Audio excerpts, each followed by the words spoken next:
মাসে শিখেছো তুমি নিজের মতো বানিয়েছো স্বাক্ষর নিয়ে এটা এটা তো অথেন্টিক না।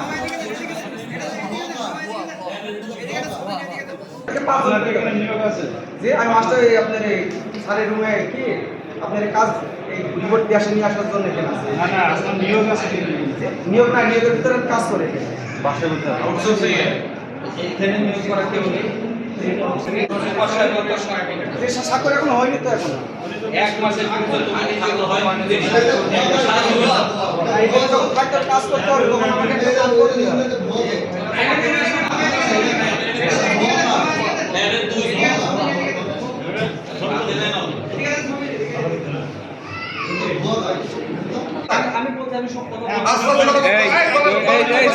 রাজনৈতিক পরিচয়টা কি বল?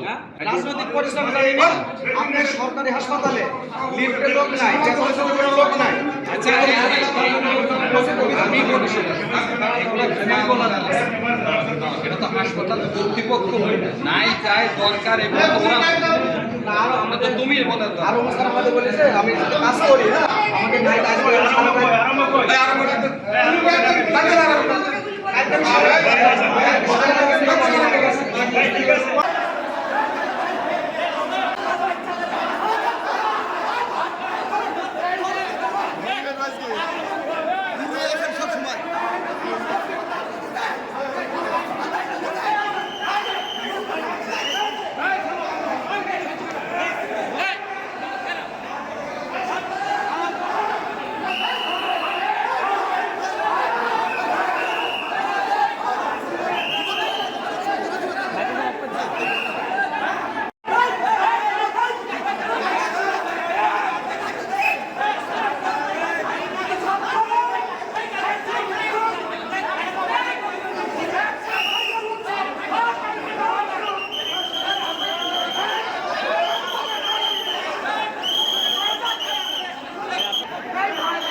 বাত ব্যথা, প্যারালাইসিস কিংবা আর্থ্রাইটিস, আধুনিক প্রযুক্তি ও অভিজ্ঞ বিশেষজ্ঞদের সমন্বিত চিকিৎসার নির্ভরযোগ্য নাম ডিপিআরসি।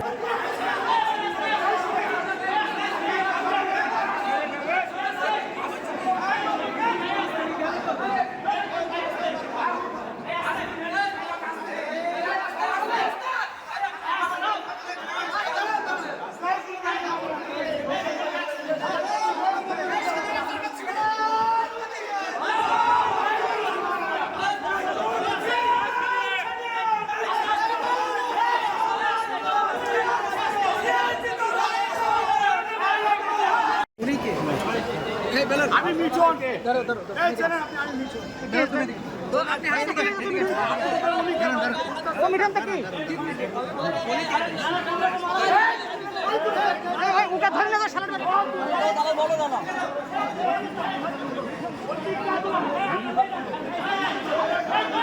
এমপি মহোদয় এই হসপিটাল পরিদর্শনে এসেছিলেন। এসে হসপিটাল পরিদর্শনে তিনি মূলত এই হসপিটালেরই পরিচালনা কমিটি পরিষদের তিনি সভাপতি। সেই দায়িত্ববোধ থেকে তিনি এই হসপিটালে এসে তিনি সবগুলো হচ্ছে কি যে ভিজিট করেছেন। এরপরে আমরা যখন ল্যাবে যাই, ল্যাবে যাওয়ার পরে সেখানে দেখি মানে বিভিন্ন লোকজন, সেখানে যারা ল্যাব টেকনিশিয়ান আছে তারা বাদেও আরও লোকজন আছে। তাদের পরিচয় জানতে হলে তারা হচ্ছে আমতা আমতা করে কথা বলে এবং শেষ পর্যন্ত কিছু লোকের কথা বলে যে আমাদের অমুক নিয়োগ দিয়েছে, কিন্তু অমুক নিয়োগ দেওয়ার হচ্ছে কি যে তারা কেউ নেই, অথরিটি নেই। এখানে আমরা সেখানে ছিল, এখানকার আরমও ছিল এবং ভারপ্রাপ্ত যিনি সুপার ডাক্তার ফজলুর রহমান তিনিও ছিল। তাকে আমরা বিষয়গুলো জানালাম। এরপরে ও হচ্ছে কি যে ওখানে ছিল বেদে একটা ছেলে রাকিব নাকি নাম, ওই ছেলেটাকে বললাম ঠিক আছে তুমি বাইরে থাকো। এখন বাইরে থাকো বলাতে সে আমাদের উপরে চড়া হয়েছে, চড়া হয়ে বিভিন্ন অকথ্য ভাষায় গালাগালি করে। আমাদের লোকজন একটু ক্ষিপ্ত হয়ে তাকে হচ্ছে কি ধরেছে যে পুলিশে দেবো। এইটা নিয়েই মূলত হচ্ছে কি যে এ গন্ডগোল। এখন যারা হচ্ছে কি যে এখানে বিশেষ করে একটা রাজনৈতিক দলের লোকজন এখানে মানে মব সৃষ্টি করছে, তারা মূলত এই হাসপাতালে অনৈতিক সুবিধা নিচ্ছে আর কি। অনৈতিক সুবিধা নিয়ে তারা হচ্ছে কি যে এই হসপিটাল থেকে রুগী ভাগায় নিয়ে বিভিন্ন জায়গায় যাচ্ছে এবং হসপিটালে রুগীদের যে সেবা, এই সেবাটাকে হচ্ছে কি যে তারা বিলম্বিত করছে। যে কারণে আমরা এই বিষয়টা বুঝতে পারার কারণে তারা হচ্ছে কি যে আমাদের লোকজনের উপরে চড়া হয়েছে। তবে এখানে এমপি সাহেব যে ঘটনায় ঘটছে এখানে এমপি সাহেব সবাইকে শান্ত হওয়ার কথা বলেছে এবং এই হসপিটাল আজ হোক কাল হোক জনগণের স্বার্থে, রুগীদের স্বার্থে আমরা এটাকে দালাল মুক্ত করব এবং এজন্য যদি আমাদেরকে রক্ত দেওয়া লাগে, এজন্য যদি আমাদের কোনো কিছু করা লাগে সেটা আমরা করবো। ঠিক আছে, তো হসপিটালকে আমরা দালাল মুক্ত করবো, এটা আমরা বলবো। ঠিক আছে, আমি বিষয়টা এটা মত বলবো না। আমি এখানে ছিলাম না। আমি একটু জেলা পরিষদ কোর্ট জজ কোর্টের দিকে কাজে ছিলাম। আমি বাইরে শুনতে পাই মেহেরপুরের 1 আসনের মাননীয় সংসদ সদস্য মৌলানা তাজউদ্দিন আহমেদের সাঙ্গপাঙ্গ নিয়ে এসে হাসপাতালের সুপারিনটেন্ডেন্ট এবং হাসপাতালের প্রশাসনের নিয়োগকৃত লোক তাদেরকে অবৈধভাবে আখ্যা দিয়ে তাদের উপরে চড়া হয় এবং তাদেরকে মারধর করে। এই ঘটনা শোনার পরে আমার কাছে বাইরে ফোন যায়। আমি এখানে দ্রুত আসি, এসে যেটা আমি দেখেছি যেটা ওই স্থানীয় কিছু জনগণ এমপি সাহেবের উপরে চড়া হয় এবং জামাতের উপরে চড়া হয়। যা তারা একজন মেহেরপুরের অভিভাবক, মেহেরপুরের গার্জিয়ান, সে সর্বোচ্চ জায়গার মানুষ, মেহেরপুরের মাননীয় সংসদ সদস্যের সঙ্গে করে এই সমস্ত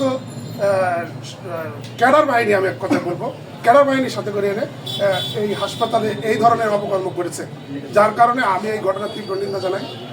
এটার একটা সুস্থ তদন্তের মাধ্যমে এটা সুস্থ বিচারও দাবি করি যে একজন হাসপাতালে নিয়োজিত লোক, সরকারি লোক, এবং তাদের সাথে আরেকটি জিনিস আমরা লক্ষ্য করেছি, তাদের সঙ্গে যারা ছিল, এমপি সাহেবের সঙ্গে যারা এসেছিল বিগত স্বৈরাচারে সময় 17 বছর তারা এই মেহেরপুরের মানুষকে শোষণ পিষণ করেছে, তারা আবার আজকে এই জামাতের এমপির সাথে সংঘবদ্ধ হয়ে আবারও সাধারণ মানুষ সহ আমাদের সরকার দলের লোকজনের উপরে বিভিন্নভাবে হুমকি ধমকি এবং চাপ সৃষ্টি করছে।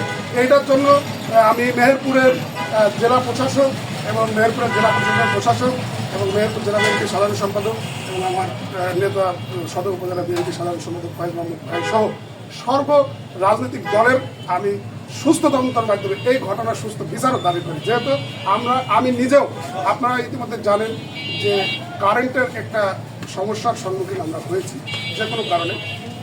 এই কারণে আমি নিজে রাত 1টা পর্যন্ত ডিউটিতে ছিলাম। আমি এখানেই থাকি হাসপাতালে। কালকে একটু কারেন্টের ঝামেলা হয়েছিল রাতে, যার কারণে আমি রাত 1টা পর্যন্ত এখানে ছিলাম। হাসপাতালের এই ইমার্জেন্সি জেনারেটারের ব্যবস্থা করা হয়েছে। তারপরে আপনার পিডিবি প্রশাসনকে ফোন করার পরে ইমার্জেন্সি কারেন্টও এখানে ব্যবস্থা করা হয়েছে, যাতে সারা রাত এখানে কারেন্ট না যায়। এই দায়িত্বের সাথে আমরা এই হাসপাতালের সাধারণ রোগী যাতে চিকিৎসা পায় সে ব্যাপারে আমরা পদক্ষেপ গ্রহণ করছি। ইন গেমের টাইমে আজকে সকালে আমার এই অনাকাঙ্ক্ষিত ঘটনার জন্য আমরা আন্তরিকভাবে দুঃখিত এবং এই ঘটনার বিচারও চাই। আরেকটা বিষয় হচ্ছে, ওনারা বলছে যে হাসপাতাল দালাল মুক্ত করে, আসলে কি আসলে দালাল আছে? আপনাদের পদক্ষেপ কি? আমি এখানে থাকি, আমার দৃষ্টিকোণ থেকে দালাল কি জিনিস আমি বুঝি না। দালাল আমার চোখে দালাল পড়ে না। হাসপাতালে আমরাই সরকার দলীয় যারা আমরা মেহেরপুরের তারেক রহমানের সরকারের উন্নয়ন কর্মকাণ্ডে যারা আমরা সঙ্গে সম্পৃক্ত হয়ে বাংলাদেশকে এগিয়ে নিতে চাই, আমরাও চাই হাসপাতাল দালাল।